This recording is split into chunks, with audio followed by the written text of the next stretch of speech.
D-Day was set for the 7th of August. The Japanese had their own traffic analysis program, and the new area commander, Admiral Mikawa, based in Rabaul, was concerned about the changing pattern of American signals. But his subordinates dismissed the suggestion that the Americans were about to land in Guadalcanal. On the 7th of August, the men of the 1st Marine Division waded ashore on Tulagi and Guadalcanal, just a few miles east of the Japanese airfield.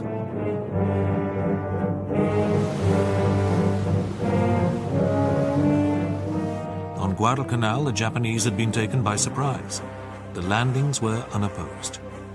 This was fortunate, since the beaches rapidly descended into chaos as men, munitions and stores arrived in completely haphazard fashion. But on Tulagi, and nearby Tanambogo and Gavutu, the Americans ran into furious opposition from the Japanese garrisons. It was an ominous sign of things to come.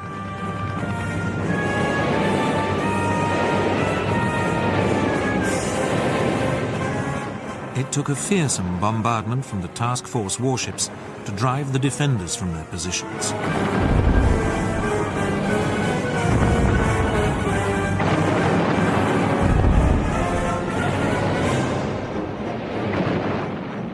Within 36 hours, the Marines had taken the Japanese airfield, which was renamed Henderson Field after a Marine pilot who had died at Midway.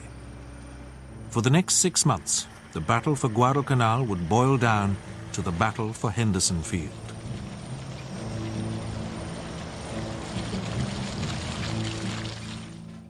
The Marines would soon be deprived of the air cover provided by Fletcher's carriers. Anxious about the losses his fighter force had already sustained, Fletcher decided to withdraw his ships.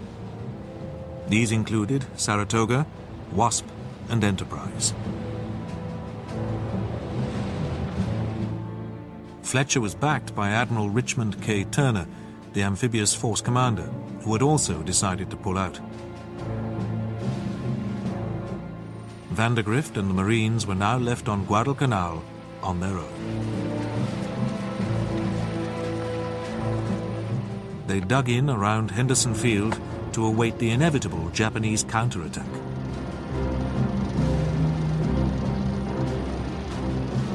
By mid-afternoon on the 7th of August, a force of 7 Japanese cruisers, commanded by Mikawa, was racing towards Guadalcanal.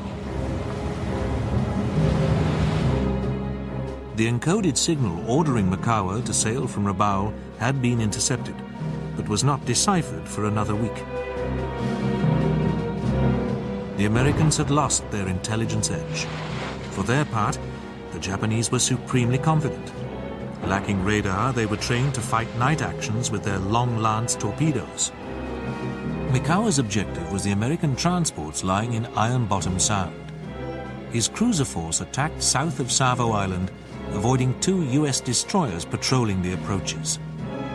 The U.S.-Australian Naval Force under the Royal Navy's Admiral Crutchley was divided into a southern group of 3 cruisers, and a northern group, also of 3 cruisers, positioned to screen both possible approaches.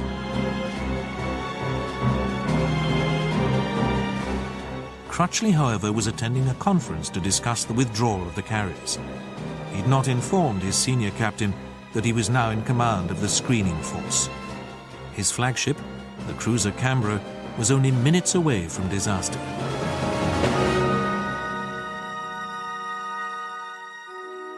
When Mikawa rounded Savo Island and encountered the Allied southern group, the result was fatal confusion. Illuminated by Japanese flares, Canberra was hit by a hail of gunfire. Then Chicago was raked by fire and hit by a long-lance torpedo.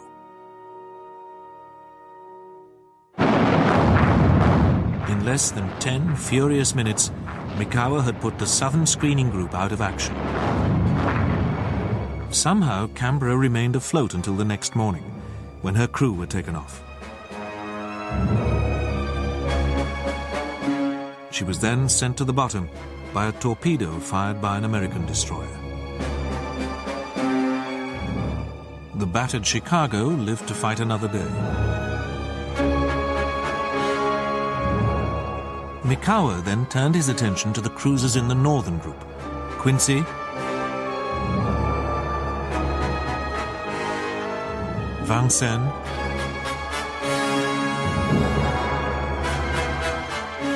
and Astoria.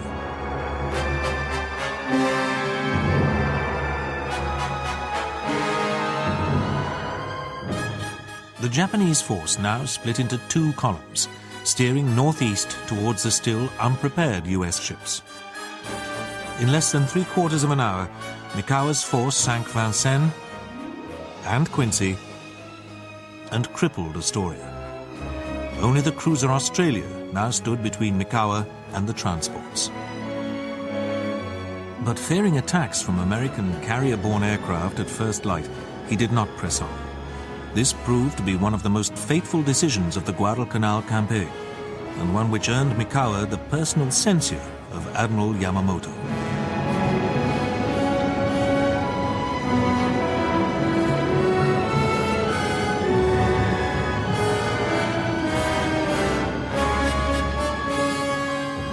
But the defeat suffered at the hands of Mikawa was too much for the commander of Crutchley's southern group, Captain Howard D. Bode, who later committed suicide.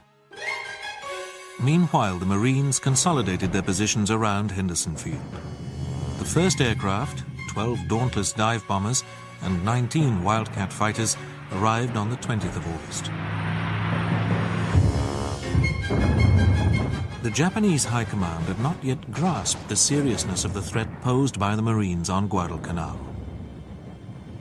They launched an unsupported battalion strength attack on Henderson Field.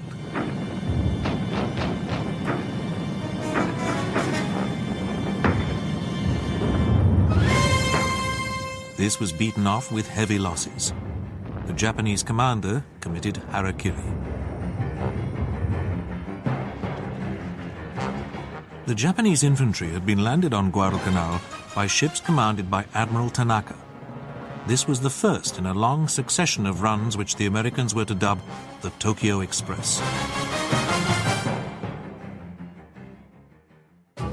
By now, the Japanese had switched codes again, moving on to JN-25D on the 14th of August.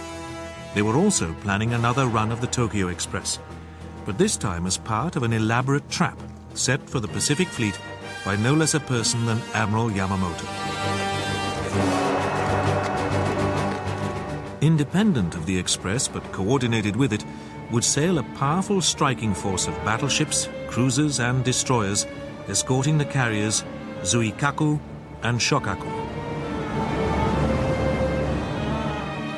As the transport group approached north of the Solomons, a diversionary group led by the carrier Ryujo went ahead.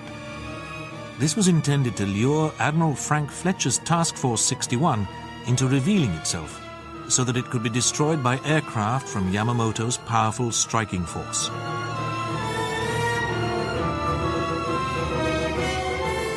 On the 24th of August, Ryujo was duly sighted by Admiral Fletcher's task force patrolling east of the Solomons. Dive bombers from Enterprise sent the light carrier to the bottom.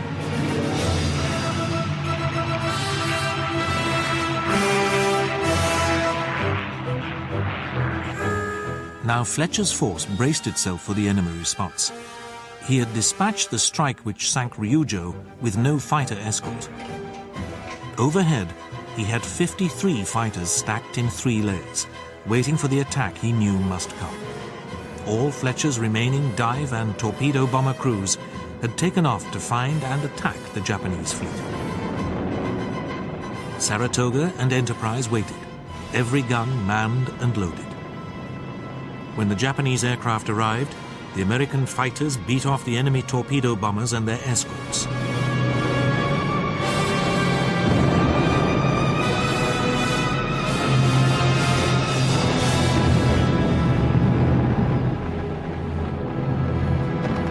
But about 30 dive bombers arrived undetected over Enterprise.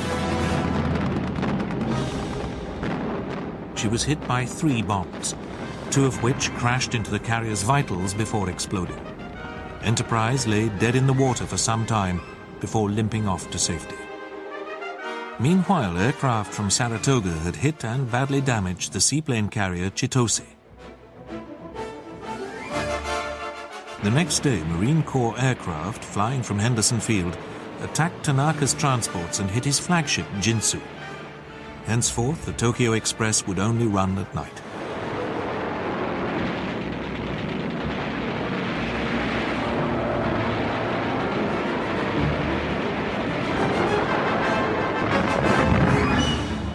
Japanese dive bombers hit back at the American convoys.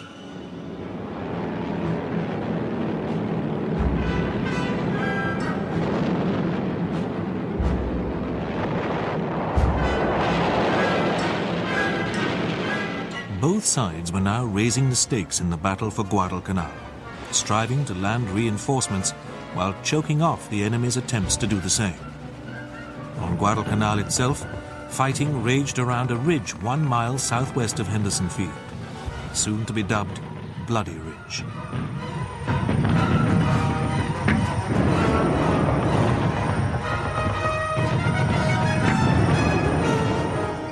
Nightly runs of the Tokyo Express fed in more Japanese reinforcements, and warships shelled the marine positions around Henderson Field.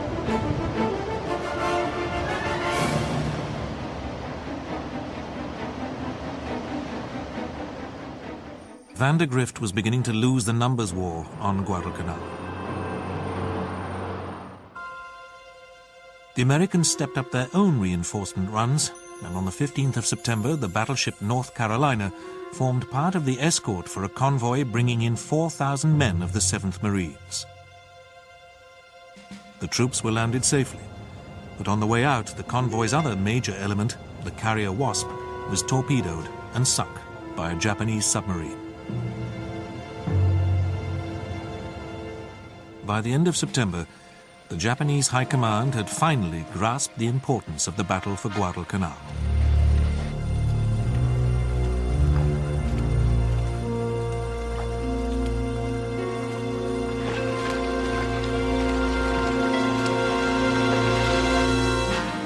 They also kept a grip on their signal security.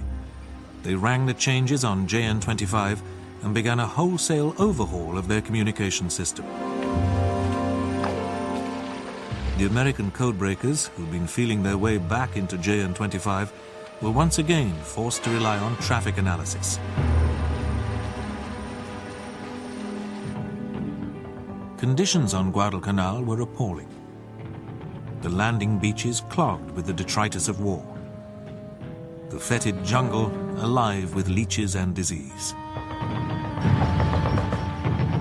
The Japanese resolve to wrest Guadalcanal from the Marines was confirmed on the 9th of October with the arrival on the island of the commander of 17th Army, General Hyakutake, to take personal charge of the campaign.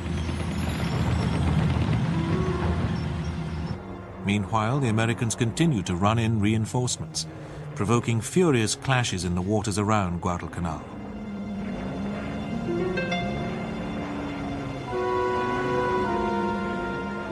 More victims for Iron Bottom Sound.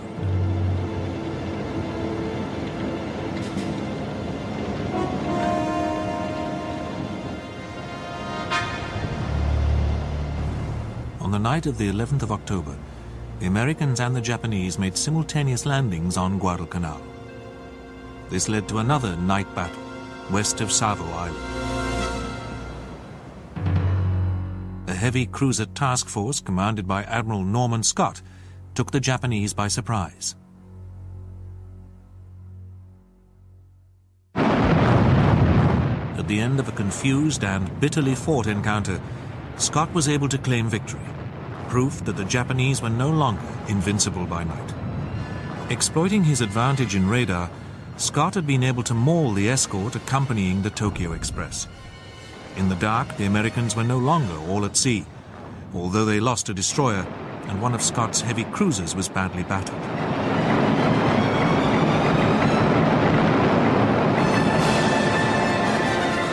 But Scott had not prevented the landing of the Japanese reinforcements, which included artillery.